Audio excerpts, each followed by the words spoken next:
Today topic is buffer overflow attack. The first diagram is program memory layout. In this we have 5 steps: text segment, data segment, BSS segment, heap stack. Text segment stores the program executable instructions. Data segment contains global and static variables. BSS segment stores uninitialized global and static variables. Stack stores functional calls, local variables and control flow data. And second one is function stack flow layout. In this, arguments passed parameters to the function, local variables declared within the function, return address, the address where control should return over function execution, frame pointers help maintain the stack structures. And the third diagram is stack layout for function call chain. In this, each function call creates a stack frame that stores frame pointers and return address. The stack goes downward in memory as new function calls are made.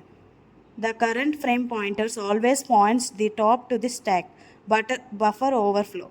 This diagram shows how a buffer overflow attacks.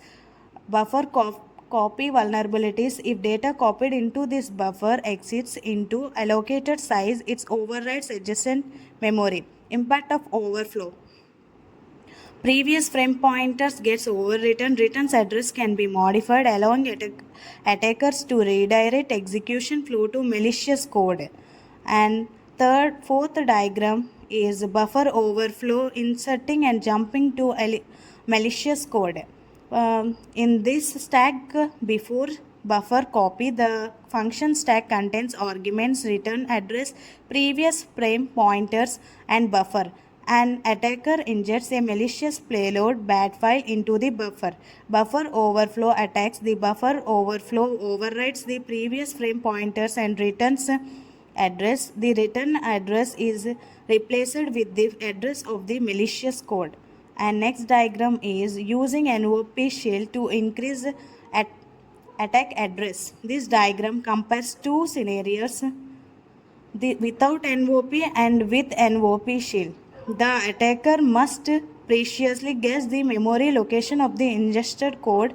If the guess is incorrect, the attack fails. And second is with NOP shell, the attackers insert multiple NOP instructions before the payload. Even this technique significantly increases the likelihood of a successful attack. And final one is understanding bad file structure figure. This diagram shows how an attacker constructs a malicious input bad file.